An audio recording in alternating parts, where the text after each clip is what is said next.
Good morning, everybody. Welcome back to this Veterans Day edition episode of the Hockey Talk with TG podcast. I'm Ty Glenn. Hopefully you guys are having a great day. So like I mentioned already, today is Veterans Day. We are honoring the people who served in the military, and we like to thank them for their service. So thank you for all that you do for our country, USA. Thank you for what you're continuing to do for those people who are still in the military. Thank you for what you're continuing to do for our country. Thank you for your contributions, and the people who used to serve in the military, we also like to thank you as well on this Veterans Day. So thank you everybody that served, will continue to serve, and will eventually serve in the future. So thank you to all veterans and the people who are in the military for today. We celebrate you on Veterans Day. All right, so let's go ahead and get right into it. So there was 3 games on the slate for yesterday, and we'll start off with the Sharks and Devils because that was the first game that came on yesterday. So Mackenzie Blackwood made 44 saves in the Sharks 1-0 shutout win over the Devils. This is the first shutout of this season for Mackenzie Blackwood, 11th shutout of his career, and the first against the Devils because he did play for New Jersey before he went over to San Jose Sharks. And so San Jose moves to 5-9-2 of the season. Of course, like I mentioned, played 5 seasons with the New Jersey Devils before being traded to San Jose Sharks, which was on June 27, 2023. He was 65, 57-18 with New Jersey with a 2.97 goals against average and a .906 save percentage. Played 152 games. He's only started in 143 of those, and he had 8 shutouts with the Devils in his time in New Jersey. For the Sharks, Nico Sturm scored the lone goal in the first period, and the Devils had their 3-game win streak snapped in the loss. So the Devils played on Saturday against the Islanders, which was a 4-3 overtime win. Jack Hughes with the game-winning goal in that game. And then they entered this game on Sunday, and then they lost. They were 1-1 in their back-to-back set. Jake Allen made 26 saves for the Devils in this game, and so New Jersey moves to 10-6-2 of the season. They outshot the Sharks in this game 44-27, so that's what makes it kind of embarrassing for the Devils to lose in this game against San Jose, considering the Devils were the better team, and the Sharks are still in their rebuild and trying to find their rhythm with their young players like Macklin Celebrini, Will Smith, and William Eklund, and the rest of the other players on that Sharks roster. So the shots were 12-10 Sharks in the first period, 15-10 Devils in the second period, and then 19-5 Devils in that third period. So they were still trying to get a lot of scoring chances on that. I felt like they played really great in that game against San Jose despite being shut out. I mean, at least it wasn't a blowout win for San Jose. If it was, that's what it would have made it really, really embarrassing right there. But the Devils, they just failed to pitch in a goal. They do start a 3-game road trip in Florida against the Panthers Tuesday at 6:30 p.m. Central Time. This game will air on Hulu and ESPN+, so they are looking forward to getting a dub over the defending Cup champs after their home loss to the Sharks.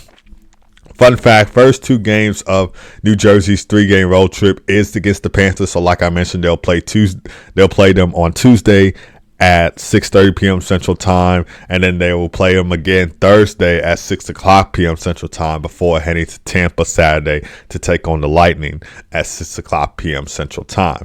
For the Sharks, they continue their 4-game road trip in Philly against the Flyers Tuesday at 6 o'clock p.m. Central Time. Moving on to the Minnesota Wild and the Chicago Blackhawks, the 2 Central Division rivals going at it. But it ended with Philip Kurashev scoring the overtime game winner as the Blackhawks win 2-1 against the Minnesota Wild Sunday. So Kurashev scored a minute and 50 seconds into overtime to give the Hawks a win. Now, from what I saw, because of course I did watch this game, because you guys know I'm a Blackhawks fan, as you see the Jonathan Tage banner right behind me as you're watching this on YouTube, and of course the Patrick Kane number 88 right there as well. I describe this as a gutsy win for Chicago. And I say gutsy win because I did not think we would get this overtime win over the Minnesota Wild. Because, of course, it's Minnesota against Chicago. So you probably going to bet on Minnesota to win this game if you guys do bet a lot. So you probably betted on Minnesota to win this game. You probably predicted that they would win this game, but they did not, and the Blackhawks ended up winning. And Minnesota, they have been really dominant against Chicago, and they have won 12 straight meetings against them heading into this game. So I thought maybe Minnesota might have won again. And I really thought Peter Mrazek was going to have a shutout in this game as well, but he let in that last-minute goal for Matt Boldy. But overall, still had an amazing game. And like I said, I didn't think we could do it against Minnesota, but I did like our game despite being outshot by the Wild. I felt like we played good. We had a lot of scoring chances on that, especially in those first two periods. But that third period, Minnesota just overpowered us, and like we couldn't keep up with our game in the first two periods. But overall, really decent, outstanding win. And the Hawks moved to 6-9-1 of the season. They snapped a 2-game win streak. For the Wild, Matt Boldy scored for Minnesota while Philip Gustafson made 20 saves for them. And they had a 2-game winning streak coming into this game, which ended. And so they moved to 10-2-3 of the season. And for the Blackhawks, they start a 2-game road trip in Seattle against the Kraken Thursday at 9 o'clock p.m. Central Time, while Minnesota heads home to take on the Canadiens Thursday at 7 o'clock p.m. Central Time. Also, fun fact before I get into the Ducks and Blue Jackets, Kirill Kaprizov, he continues his road game point streak. He's also the third player, I believe, in Minnesota Wild history to continue on with a road game point streak. Others to do it were Joe Eriksson-Ek and Eric Stahl. I think he's on an 8-game road point streak, I believe, but I'm not 100% sure. So I just wanted to throw that out there for all you Minnesota Wild fans. Now we're going to get into the Ducks and Blue Jackets. So the Ducks, Blue Jackets, they hold off the Columbus Blue Jackets with their 4-2 win at home. And so the star in this game, even though Jackson Lacombe earned the first star of this game, the first star of this game, in my opinion, was John Gibson. He made 38 saves in his return to the Ducks lineup. He did miss the first 12 games of this season due to an ambidextrous injury that he had on September 25th. And so with that win, the Ducks moved to 5-7-2 of the season. Brett Leeson, Jackson Lacombe, Leo Carlson, and Isaac Lundstrom scored for Anaheim. Of course, Leo Carlson had the game-winning goal in that third period. And so the Ducks snapped their 4-game losing streak, and they were 0-3-1 during that span. For the Blue Jackets, Yegor Chinnikov and Kirill Marchenko scored for Columbus, while Daniil Tarasov made 26 saves for the Blue Jackets. And it's been a rough start so far for the Blue Jackets, or rough 5 games, I should say, as they have now lost, like I said, 5 straight, 0-4-1 during that span, and they are 5-7-2 of the season. It was milestone night for Zach Werenski and Jack Johnson of the Columbus Blue Jackets. Zach Werenski did play in his 500th NHL game Sunday. He is the 4th defenseman in team history to do so. Blue Jackets defenseman Jack Johnson played in his 1,200th NHL game Sunday, and he joins Anze Kopitar, Mark-Edward Vlasic, Andrew Cogliano, and Sidney Crosby as the 5th player from the 2005 NHL draft class to reach the milestone. And the Blue Jackets, they head to Seattle to wrap up their 5-game road trip, where they will hope to close it out with a win, because it's been a rough road trip so far for Columbus. And like I said, they have lost 5 straight, so they look to get a win in Seattle Tuesday against the Kraken at 9 o'clock p.m. Central Time, while the Ducks continue their 6-game homestand against the Golden Knights Wednesday at 9 o'clock p.m. Central Time. All right, so 6 players are going to get inducted into the Hockey Hall of Fame Monday. It will be Shea Weber, Jeremy Roenick, Pavel Datysuk, Natalie Darwitz, Krissy Wendell-Pohl, David Poile, and Colin Campbell to get inducted into the Hockey Hall of Fame Monday. And obviously can't wait for it. Of course, the speeches and the stuff headed up to it will come on NHL Network, I believe, at 6 or 7 o'clock p.m. Central Time. So player category will be Shea Weber, Jeremy Roenick, Pavel Datysuk, Natalie Darwitz, and Krissy Wendell-Pohl.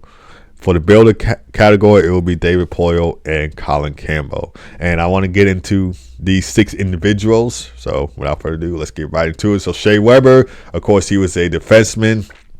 He's known for his two-way defensive skills, and he was also known for his hard slap shot and physical play. If you were playing against Shea Weber, you will be absolutely terrified because he would just light you up like that. And he laid the hit every time, so he was a big guy to watch out on the ice. 6'4", 230 pounds. So just a player that you would be scared of when you were playing against him. And of course, that slap shot is another thing that you will be scared of, because you guys seen in like the hardest shot events. And of course, if you watched his games in general, he would just rip it from the blue line just like that. Career stats for him: 589 points in 1,038 games played.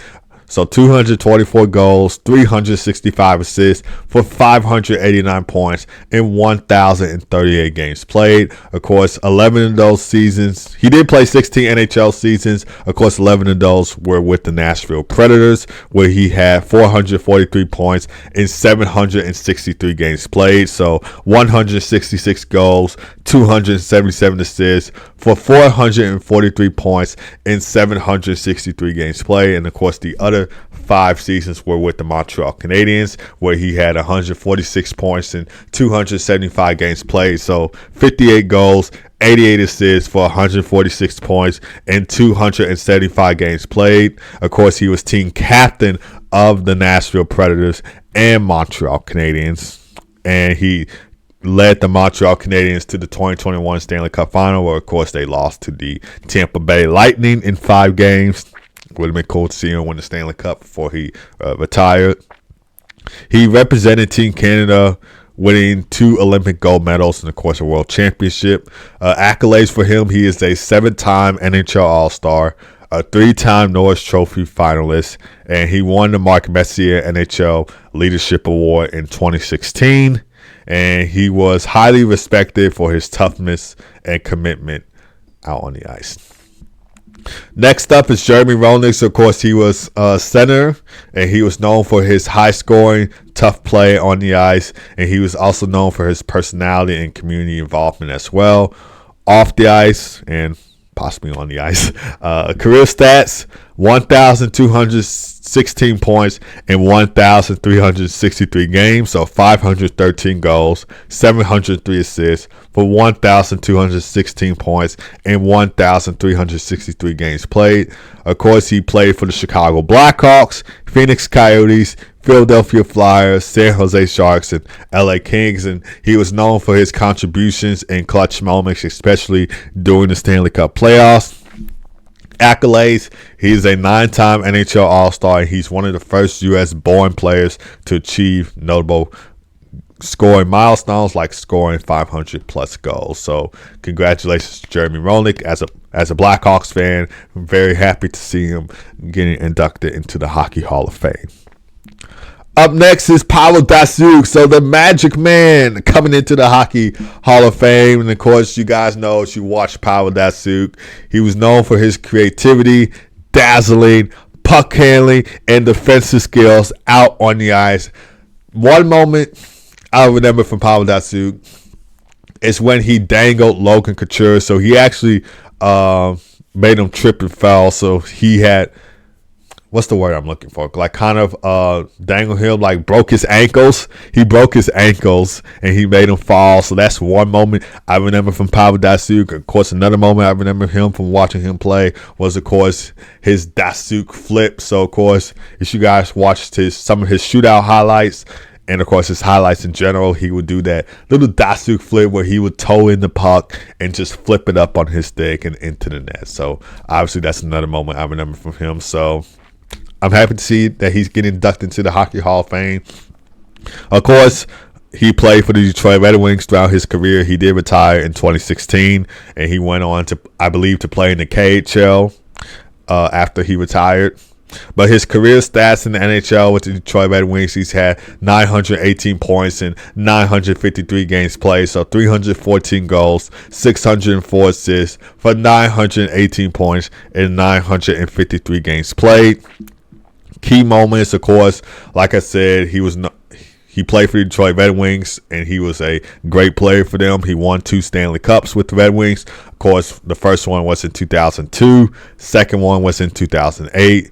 And he was known for his highlight reel plays on the ice. So absolutely an unreal player to watch. And another player I would say that you would not want to play against because of his amazing skills out on the ice. Accolades: he is a 3-time Frank J. Selke Trophy winner and a 4-time Lady Byng Memorial Trophy winner, and he was named 100 of the greatest NHL players back in 2017. So, of course, when the NHL had its 100 years of being in the NHL, so of course, 1917 to 2017, Pavel Datysuk was named one of the top 100 greatest NHL players then, and he was regarded as one of the most skilled players of his generation.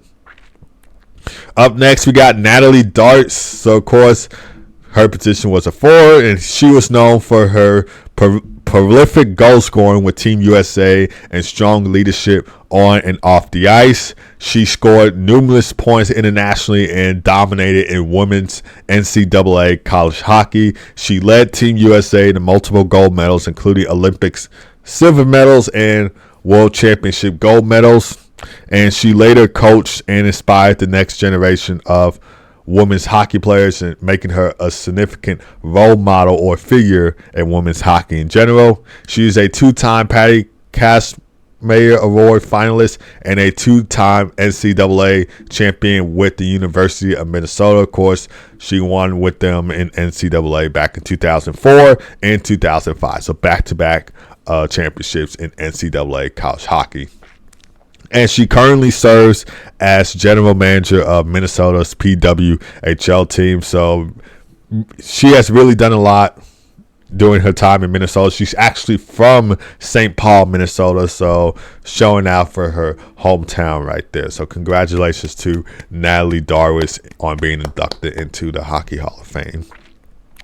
Up next, we got Krissy Wendell-Pohl. Her position was forward, and she's known for her skillful playmaking and goal-scoring abilities on the ice. And career stats, she was impressive. She had impressive goal scoring at both NCAA and international levels, and she played a pivotal role in Team USA's success. She's won Olympic gold medals and world championships, and she was a standout player at University of Minnesota.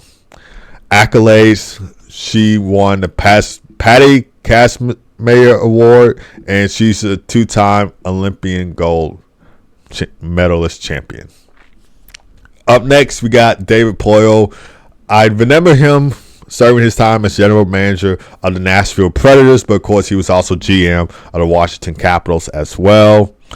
Key moments: he helped turn the Predators into a playoff team, and he led the Predators to their first Stanley Cup final appearance in 2017, which, of course, unfortunately, they lost to the Pittsburgh Penguins in 6 games. Of course, in Game 5 and Game 6, they were shut out twice in that game. So Game 5 was a 6-0 shutout win. And, of course, Game 6, a 2-0 shutout win. And Patrick Hornquist had the game-winning goal in that game for the Pens, and then Carl Hagelin sealed the deal with an empty netter. Of course, Pittsburgh will repeat as Stanley Cup champions.